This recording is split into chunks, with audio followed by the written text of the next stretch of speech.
market. Anybody ever heard of Cutco knives? I think half of Gulfport has a Cutco knife for me. Every one of my mom's friends, anybody that worked around our car stores, basically anybody I could meet and anybody that they knew, at least got to hear my pitch when I was 18 years old about buying knives. Since then, I've worked with Toyota, Scion, and Hyundai brands. I've reached national sales excellence with all three. I own the Hyundai franchise in Gulfport, Mississippi, Allen Hyundai. And then I'm also a certified public speaker. I'm on the Public Speakers Association's board. So that's kind of who I am, what I do. One of the things we use really often in the car business is something that I call the road to a sale. And it's basically a process of where you're at with the customer in terms of the buying process and getting them all the way to the end of delivering them a car or a home. And I really honestly don't think it matters if it's wrapping paper, if it's cars, or if it's houses. At the end of the day, it's the same basic process. You sell yourself, you sell a product, and then you confirm that you've done the right thing. And if, as long as we are focused on finding out what's important to a customer, and really I'll just go through the road to the sale.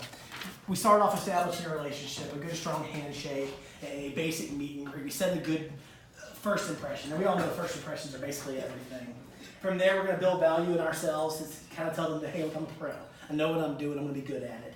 Then we do a needs assessment. Why are you here? Nobody came on my lot to buy a candy bar. They came looking for a car. Nobody's talking to a real estate agent, knows what you're doing. It's like, man, I really wanted to buy a boat. Now, they know that you sell houses. They're having a conversation with you about it. So find out why they came to you. What is it that really motivated them?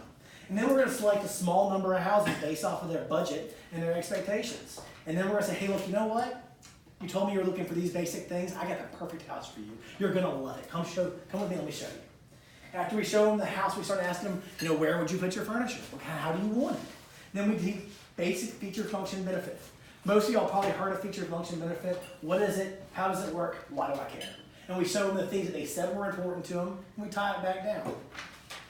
Then we go for our trial close. Is this the house that you can see your family in? And we shut up and listen. And hopefully they'll tell us. Then we write up the deal. This is where a lot of customers really kind of start feeling at odds with their salesperson. Is during the write-up, make an offer, we wait on a response. It really comes down to communication, staying in touch with them to keep that process smooth. And then we have follow-up and ask for referrals. And I think most of you probably aren't doing a great job of that. And I think that's where about half of your income is going. If you're really good at referrals, you're going to double your income on average. Most salespeople aren't really great at getting referrals, getting that next customer out of it. There's no single place you're losing more money than on that last piece. And that's the basic road to the sale is we want to know who we're dealing with, why we're dealing with them, what they want, show them how something that I have fits it, tell them, yes, this fits it, get them to agree, and then we move on to the sales process where we get to get repeats and referrals. So I'm going to start at the very top of this with establishing a relationship. I've got one I wrote notes on here. Obviously, I said that first impression, that first handshake, that first greeting, it's really important. Wherever you meet them, and I think in real estate it's a lot broader than it is at my dealership. Typically, I meet my customers at the store or next to a car. It's a lot easier. You'll meet them a lot in networking events, basically anywhere. I mean, your barber, you're out at a grocery store, anywhere you're at, you potentially meet somebody. You got to set up that, I'm a professional, I'm a salesperson, I sell real estate, it's what I do. And I think that's job number one as a salesperson, is to completely sell out to being a salesperson. Everybody that knows you better know you sell real estate. I think pretty much everybody knows me, knows that I sell cars. I'm involved with cars in some way. From the television commercials that we do, to the brand that I build on social media, to the interactions people have with me, to the wrapped car that I drive. People know that I am in the job of selling Hyundais. And I make sure of that. And anybody who needs one, they need to come talk to me. And so one of the things that I think is really important that I watch my salespeople do all the time, it kills me, is the business card. Very important piece of marketing, right? We all like our business card. But it's also really dangerous because there's this kind of knee-jerk reaction when you hand out the business card, hey, when you're ready, call me, I'll take good care of you. And what you've basically just done is taken, I don't know what y'all's average commission is, but you've taken a few $100, flush it down the toilet, and walk away from it. And I can't wrap my brain around this ever. Hand them your business card, that's great, but get their contact information. As a salesperson, as a professional, it's our job to get in the driver's seat as soon as possible. If someone has given you any inclination they're interested in buying one of your products, then from then on, it is your job. There should never be a point when you're waiting on them to contact you. You're always reaching out to them, making it easier on them. Think about how many things you bought in the past where you talk to somebody, you're early in the buying funnel, and you're like, yeah, I'm kind of interested in buying. For me, it's a Kamado Joe, the KJ3. They came out with this new grill. I'm a big barbecue guy. I love cooking barbecue. And I've got enough smokers that my wife is not entertained by me buying another one. And so I talked about wanting to buy it, and I'm like, oh yeah, well I got plenty of grills, I really don't need it, but it's new and I want it. And finally, the guy, I went in there and I looked at it. The guy called me. He's like, hey, look, had somebody order one. I'll give you $100 off because it's already here if you can buy it today. Well, guess who bought it today? Me. I had no intention of buying it. $1,600. But I bought it because the guy called me. Because he followed up with me at the right moment. Now, he called me plenty of times before then to say, hey, is there any way I can help? Just basic, simple follow-up, asking me how my other products were doing that I bought from him. Good guy, good salesperson. But he thought enough to know that I wanted the cage ray. I'd been interested. I just needed that last little push. And he was smart enough to call me and offer that little push. And of course, I'm telling my wife, hey, look, I'm getting a percentage off of this. It's a good deal. So now I'm selling her on why I got to do this. It's a great idea. And I promise you, I'm going to make you way better dinner after I do this. It's going to be worth it. So I think the key is, though, is that he reached out to me. He wasn't waiting on me to decide, hey, I need to go ahead and buy this extra grill now. He's constantly trying to drum up business in a non-confrontational way. I had a lady down in South Florida when I was in school. I was looking for a place to rent, and at 18, 19 years old, I had no idea how to rent a place, and the internet was like around. It wasn't like it is now. And so I walked into a real estate agent's office. I found the little house, and all right, these people do real estate. And this little girl about yay tall comes out and greets me, and she asked me what I need, and shows me houses or whatever. Well, the last thing we do after we found a place that we liked, she handed me, her name was Debbie, she handed me a little Debbie stapled to a business card. She said, don't forget little Debbie. And she handed me this card. You know what? I've never forgotten little Debbie. Little Debbie handed me that snack, and the business card didn't mean anything. But in my head, every single time for the next 3 years while I was in South Florida, somebody said they're looking for a house. Like, you gotta go see little Debbie. She's about yay tall, she'll give you a snack. She's great. But she had a brand. She had something for me to remember, something for me to kind of attach onto. And she did a good job. And at the end of the day, I think all of y'all probably do a good job when you have a customer in front of you. You take care of them, you care about them, you actually listen to them, the basics of sales. But I think what really stands out is what am I willing to do that the next guy isn't? So in cars, I tell people all the time, if you're looking at the Hyundai Sonata versus a Nissan Altima, you're going to find a lot of the same features. There's really not a huge amount of difference in this day and age in construction styles or anything. But anything that I show you on my car and that I tell you the feature, the function, the benefit, and I build up that the next guy doesn't, well, my car has it, his car doesn't, even if it does. Because your product is only good as what you're selling. And the customer doesn't want to hear about every last feature on a house. If you walk around a house and point out every different kind of tile and carpet, man, you're going to lose them immediately. So we have to find out, why did they come in? What was it that motivated them enough to come speak to a real estate agent? Why are they with Better Homes and Gardens? Why did they come to Allen Hyundai? And I think that that's the only way you can really build value in yourself and establish trust, which we all know we have to establish trust, but how do you do that? There's only one way that I've ever found to consistently do it, and that's actually care. Genuinely shut up, listen to what they have to say, ask them a ton of open-ended questions, and then repeat it back to them and make them say yes. So it sounds like what you're looking for. You have to have something in this school district because you're not going to move your kids out of school. Is that correct? And then we don't say a word when you ask these small closes. Because I want to collect yeses throughout my entire process. Once I've built a good relationship, and at least I know that I can speak to the person, I have an idea of why they came to me, I start collecting yeses all the way along. Make sure I'm on the right. Get them in the habit of saying yes, the bobblehead. I want to know, you said that you wanted a 2-car garage. That's really important to you. Is that correct? Yeah, I think the 2-car garage, I mean, I can't keep a lot of stuff in there, and plus my wife wants to park, so between the lawnmower and the car, I gotta have a 2-car garage. Great, that's important. So I found out there are 3 key buying triggers. I'm gonna repeat it. Now here's something we have to be very careful with when we're doing this needs assessment. Is people will get into a mindset, once they start saying it out loud, that they have to have everything. You know, someone might get in the mindset, okay, well, what do I have to have in a house? If you ask it that broadly, what do you have to have? Well, I have to have a separate shower and bathroom. I have to have en-suites in every bedroom. I have to have a porch with a built-in, like a screened-in porch. You know, I have to have open floor plan. All of a sudden, their have-to-haves are $400,000, and their budget is $150,000, and there's no way for us to give it to them. In the car business, people tell me, you didn't want to sell me a car. I came by there, but they didn't want to sell me a car. No, I made the mistake of showing you one you couldn't afford, and there was no way for me to bend into a way to make you afford it. Now, if I'd really done my job right, done my needs assessment, one of the very first things you have to find out, because we had a conversation earlier about listings. It doesn't matter if I want $200,000 for my house. If it's worth $100,000, it's worth $100,000. And it's going to sit there forever. Same as on a customer standpoint. If their budget's $150,000, they might find an extra 5 or 10, but are you going to be able to get them the open floor plan they want for an extra $5,000? Probably not. Maybe, but probably not. So we want to be real careful when we manage expectations. I had a lady that came to shop with me named Sonia Kiefer. Sonia Kiefer sat down at my desk and said, "My Cajun son of a bitch, I'll never buy a car at the same place twice." She has bought 7 cars from me. She is like family. I went to her house on New Year's Day. Like, I love this woman. And she is, Kate, she's rough. She's hilarious. But one of the things that was big to her is that somebody actually took the time to sit down with her, find out what was important to her, and actually follow up with her after she bought a car. That I actually called her and said, "How's everything working? Does that car still work for you? Is there anything else I can do?" I found out what she really needed. And what she really needed was somebody to actually sit down with her and talk through every last piece of the process. To understand that buying, more than a car, she really didn't care what car she got. That's the funniest part about her. She wanted to know that she wasn't getting screwed over. And whatever that means, whatever the deal would be, that there's no number I could have given her. I'm like, look, if you buy the car for the sticker price, it's not that bad of a deal. I know it sounds like it is, but you're going to get the rebates that are qualified. There's only about $800 markup anyway. At the end of the day, that's not what she was looking for. She was looking for service. She was looking for a salesperson. She was looking for somebody to actually care and find out about her needs and how she was going to use it, and for someone to actually be there long term. And I think that that's for y'all. Y'all have a chance to decide exclusivity, right?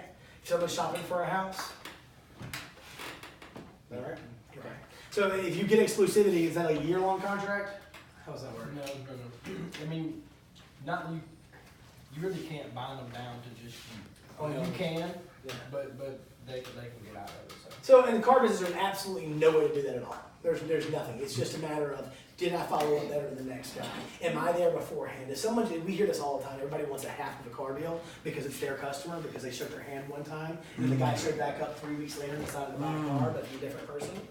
And it's not your customer. If you didn't know they were going to come back, if you haven't built enough relationship with this person that they're coming back for you, well, you've already lost the deal. It doesn't matter, like you said, it doesn't matter if you sign an exclusivity. If they don't like dealing with you anymore, it's over. People buy like 70% from people they like.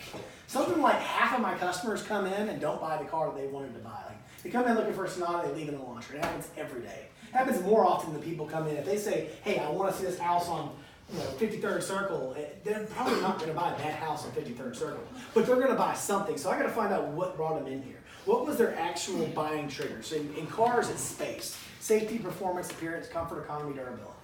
For houses, it's going to be the same basic thing. Am I buying a house in a nicer neighborhood, a safer neighborhood? Am I trying to find something with more fuel, lower power bills and a more efficient home? Am I looking for something that looks better, has more curb appeal? Am I looking for something that's nicer than my brother's house? Just because I got to keep up with the Joneses or whatever? Find out what it is that motivated them. Because everybody, I'm looking for a house. I have kids. I need at least 3 bedrooms. That's cool. That's not what's really driving them.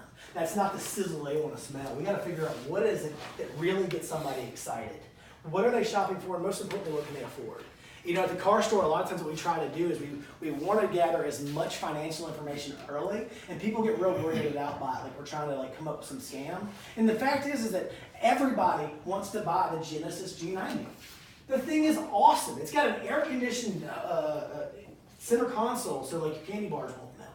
It's got, it's got laser dynamic cruise control. You literally go down the interstate in this car, you can take your hands off the steering wheel and read a book, and it'll just buzz at you every now and then, hey, you're supposed to be driving. It keeps it in the lines. It'll stop automatically for you. The person in front of you going 85, it goes 85 till they get out of the way, it goes back to cruise control.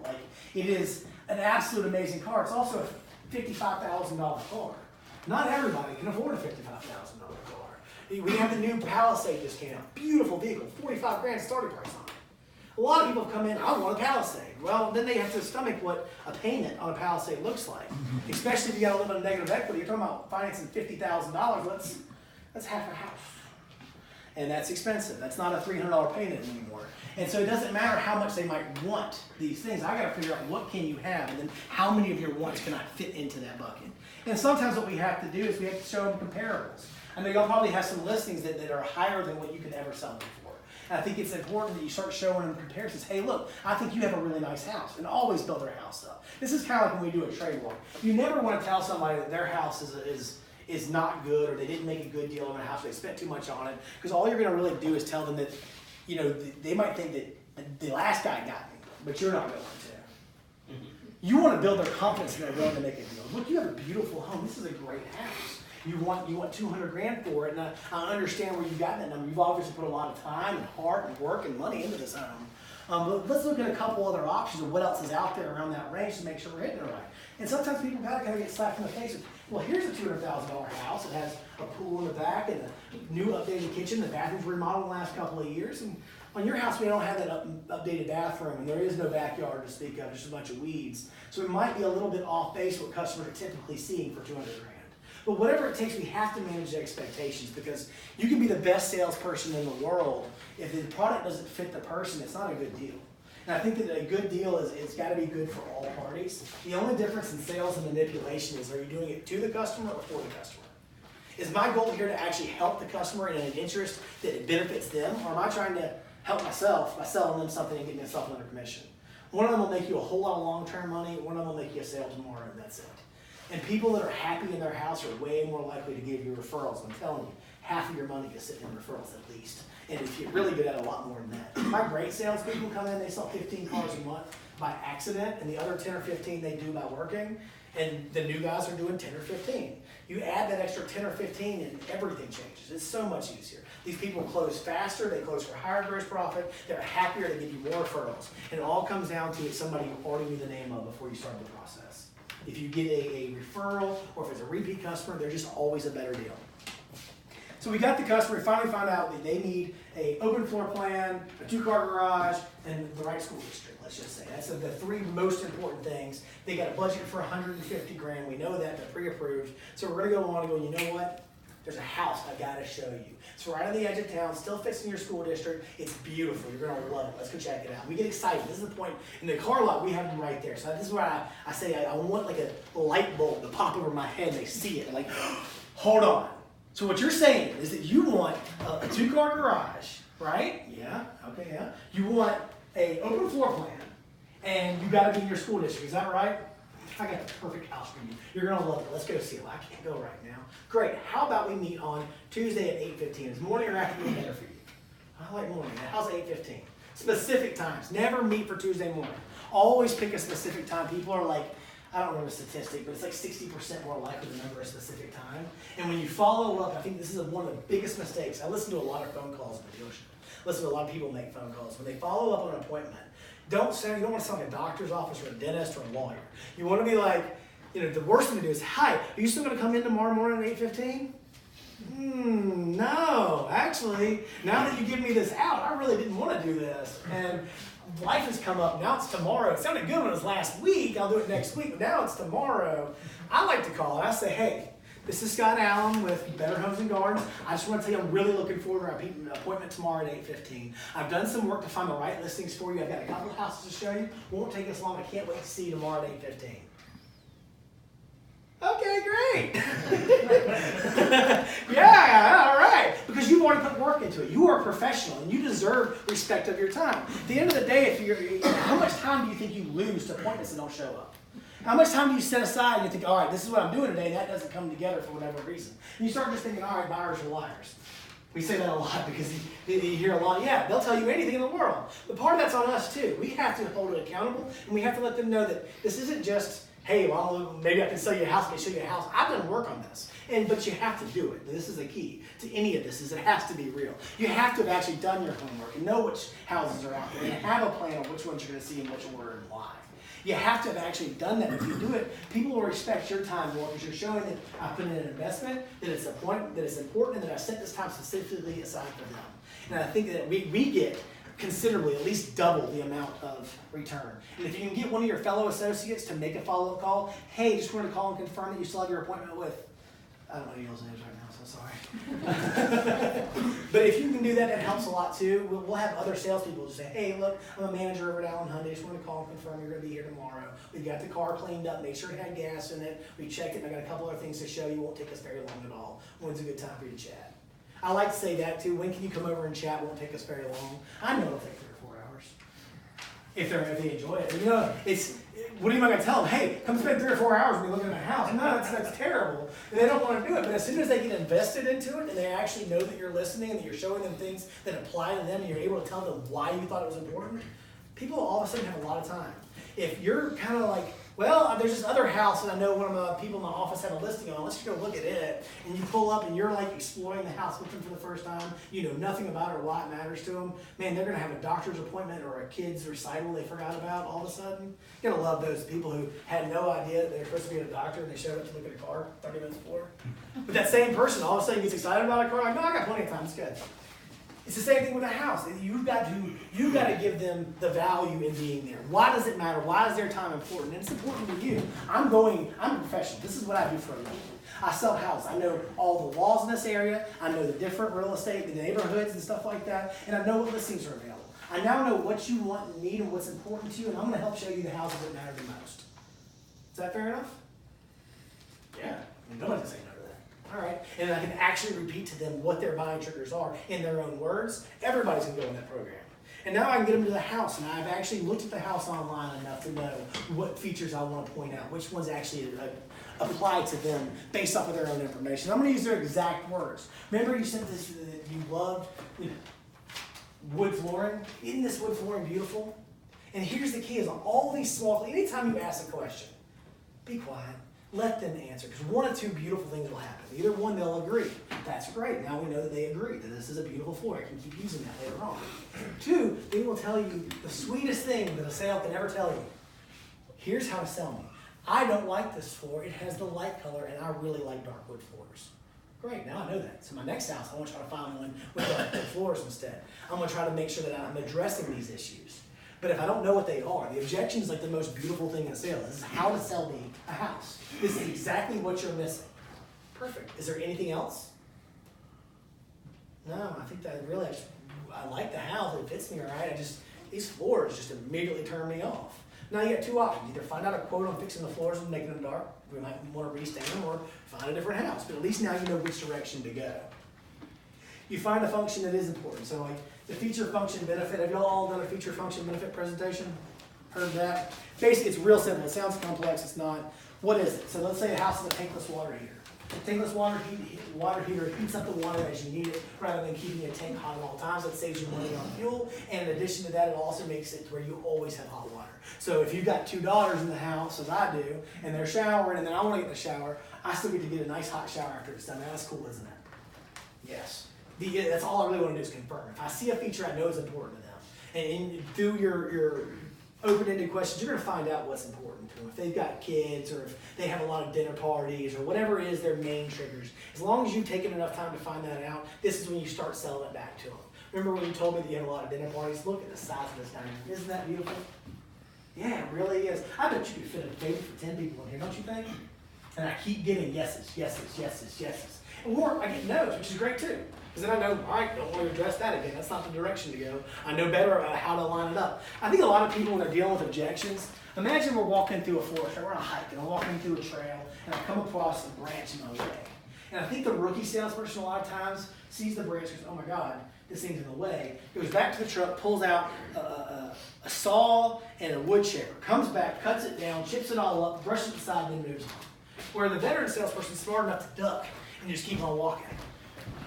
See if it pops back up. You don't have to cut down and chip out every objection you come to. Find out if they're really important. Ask them again. Try to move on and just keep moving and see if it pops back up. But you don't have to be so scared of objections. You don't have to be scared of no's. You go, okay, great. Well, we'll see. What would you like to see? What is important to you? What am I missing? If you get through this process, and the actual closing process is going to be so much easier. Especially if we manage expectations properly, and we're showing them houses they can't afford to hit enough of the major buying triggers. So we've been collecting yeses this whole time, right? We got them to say yes. On a car deal, I like 50 yeses. I want to try to get 50 minor closes in.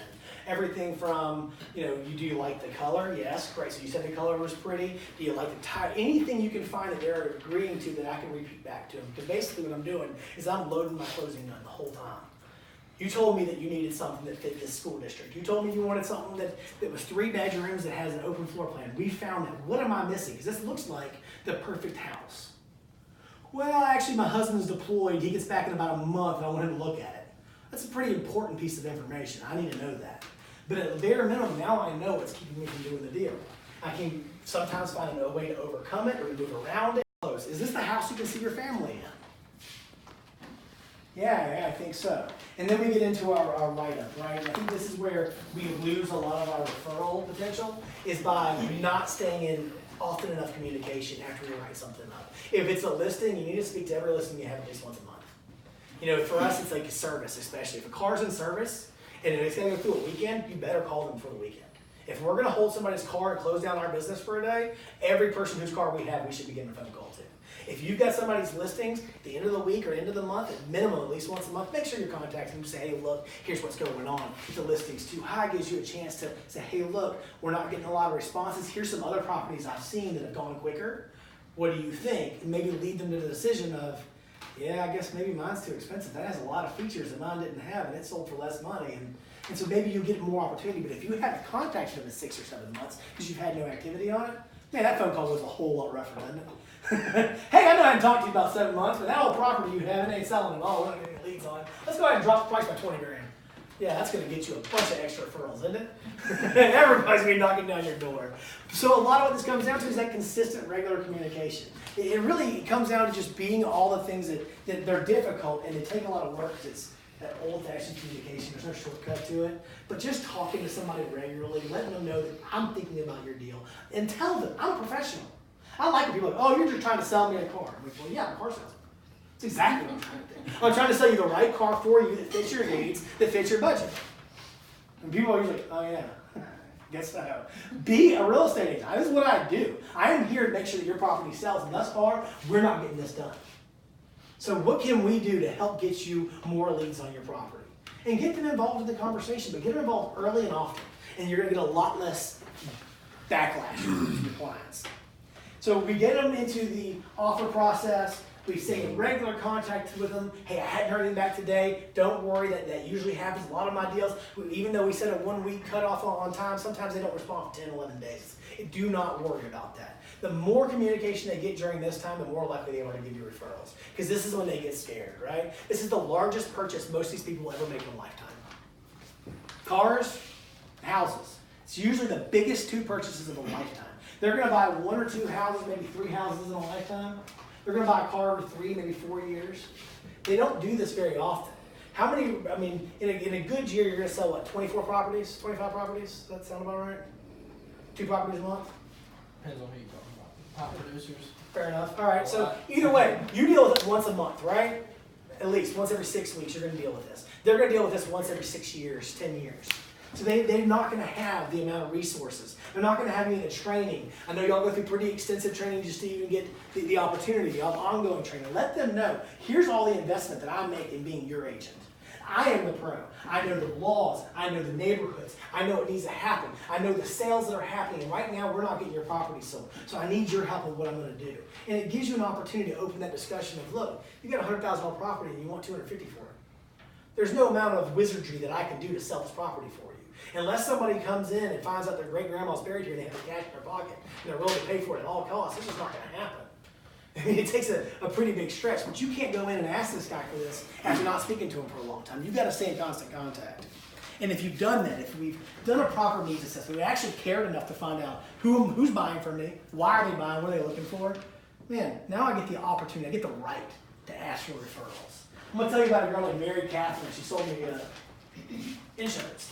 And I get a lot of people trying to sell me insurance. That's kind of I guess part of being on television, is that everybody who sells insurance says, you know, I'm trying to sell you this kind of insurance. But this girl just did such a good job. She was pulling in, she had a friend of mine that she sold insurance to and got the referral through them. Got her to set up the meeting with me. And it felt like I was making a new friend. I didn't even realize she was supposed to be selling me real estate. Slip part number 1. Never see her coming. And she's just a great person. Genuinely cared about me, acted genuinely interested in my business, what I was doing. Got me excited talking about my business and how I'm growing it and where I want to go with it, what I want to be as a person. And then out of nowhere, all of a sudden, well, if you're going to do all these things, you got big goals, that's great. What's your financial plan for that? And rolled me right on into kind of laying out a financial plan. The next thing I knew, I'm like, well, all you do is sign here, we'll have it ready to go. I'm like, sign what? What are we doing? Don't even realize I'm buying it. But she's done such a good job of getting the meeting and then carrying it through. And then she starts sending me customers. Hey, I met Mary Catherine. She said to come see you about a Hyundai. And that's what I sell cars with. Yeah, you damn right I bought her insurance. I mean, this girl's not just taking things, she's giving me stuff. She's sitting there helping my business. She found out what I wanted to do, what I wanted to be, where I wanted to go, and started saying, well, here's different ways I can help support that. Man, that's such a better process than going, well, I want a house and I have to talk to an agent. Agent's like, well, here's a house, what do you like about it? That doesn't work nearly as well as finding out what's important to them. What do they have to have, that budget? We have to know budget. I mean, there's plenty of beautiful houses here in this country. You can go down the beach and find lots of $1 million houses that nobody can afford. Well, somebody can, but not the average person we're going to talk to. And so we have to find out what is important to them and why, and just give it to them. We're professional problem solvers, right? We get the best job in the world. You show me a problem. I think last time I looked, there were 6,700 listings or something, residential listings on the southern 6 counties, Mississippi. 6,700 different solutions. You just got to figure out their specific problem. Show them how it fits it, and then ask for their business about 15 times. It's a really easy game. And I think that's also cannot be undersold, is how many times you ask for their business. Anybody have kids in here? Man, kids, how many times do your kids ask you for something, right? My kid never says, I want Milky once. I want Milky 400 times until I'm fine, here's the milk. But she just keeps going for the sale and keeps going for the sale. Now we got to do it a little more tactfully. We got to vary our responses. Like, I think you should follow up often, but you can't follow up the same way every single time. If you call at 10 o'clock in the morning every single Tuesday, you don't get them. Well, figure out 10 o'clock in the morning on Tuesdays. Probably the wrong time to call. Or one day I call, the next day I email, the next day I text, and I send an email, hey, am I bothering you? I just want to make sure I'm there for you when you're ready, let me know. And then I keep on the process until they tell me, hey, look, no, chill out, I'm not ready yet. And then I'll drop back to every couple weeks or whatever. But you've got to stay in touch with them long term, and you've got to constantly ask. Even the people who don't buy are a source for referrals. If you do a phenomenal job, I like Walt Disney's quote, do what you do so well, people will want to bring their friends to come see it. Do what you do so well that even if they don't buy a house, they start referring people to you. Like, look, I didn't buy from that guy. God, he's the best one I've ever dealt with. You've got to see him. We've got a girl named Eve that works at Allen Hyundai, and she started her own brand, Sips Lemonade. I got her Sips Lemonade at AllenHyundai.com. She's got cancer. She's been fighting cancer. So her thing was like, when life hands you lemons, make lemonade. And so we started building this brand. Well, now she's got a brand like Little Debbie. And Sips Lemonade is known. I started doing little Facebook videos, cheap, free marketing stuff. Nothing, haven't spent $1 on it yet. But people know her now. She goes to the gas station, like, oh, it's the Sips Lemonade, Allen Hyundai girl. And she's built herself a brand, and people now want to buy from her. Because people want to buy from Scott Allen more than they want to buy from that guy at Allen Hyundai. As soon as you can get your name and cut through the clutter and prove that you are the pro, and you got to sell yourself, I am the pro. I'm the best at this. I know exactly what I'm supposed to be doing. And then actually do it. Actually step up and know what's going on. If you can combine the two, ego with the wherewithal to back it up, you're going to sell a lot more real estate and you're going to have a lot more referrals. If you work that referral base, I sold Cutco knives. I made almost $100,000 on Cutco knives as an 18-year-old kid. Paid for any expenses I had in college and a lot of stuff I shouldn't have been buying. But it all came down to referrals. I didn't have a brick and mortar. Nobody knew what Cutco knives were when I walked in their house. There was no third-party marketing support. There were no TV ads. There was nothing. There was an 18-year-old kid who could barely grow facial hair, and a presentation they taught me, and I gave it to as many people as possible. Track your numbers. How many phone calls are you making? How many appointments are you setting? How many walkthroughs of a house are you doing, and how many are you closing? Track every one of these numbers. Figure out what your average commission is. In the car business at our dealership right now is $336. On average, a salesperson makes $336 for selling a car. So that means if I make 100 phone calls, and if I sell 3 cars, I make 300 phone calls, and I got paid per phone call, I can break that down to $36 per phone call. Or $3.60 per phone call. So at $3.60 every time I make a phone call, I'm a lot more motivated to make phone calls. Now I know what I make, because I know if I do that, if I make 100 phone calls, I'll set 10 appointments. Out of 10 appointments, 7 of them will show. Out of 7, I'm going to close 3.5. But if you don't know your own numbers like that, there's another opportunity for you to make a lot of extra money. Know what effort you're putting in. If you love to work it one day, if you're sitting around, you don't set a single appointment, you don't show a single house, you're unemployed. You were basically unemployed that day. How many phone calls did you make? What are you doing to actively put yourself, because it is a numbers game. How can I put myself in front of more people? And then how can I track it? You've got to know how many phone calls, how many appointments, how many actually showed up, how many bought. And you need to break that down to what's that costing? What am I making for every piece of input that I put in? And once you get that down to that, you'll start making a lot more inputs. It gets a whole lot easier. And then we just basically be a great person when we're selling a house. Find out what's important to them. Show them how it fits. Pick a specific solution. Tell them about it over and over and over again. And then ask them for their friends. And now we're rich. Just like that. If anybody has any questions for me, I think that's basically the road to the sale. I think that really just comes down, I'll say it one more time, I'll say it over and over. Find out who your customer is, why they came to you, what they need, show them how it fits one of your solutions, and then ask them for their business and ask them for their friends. And I think that's the road to the sale. Thank y'all. Thank you.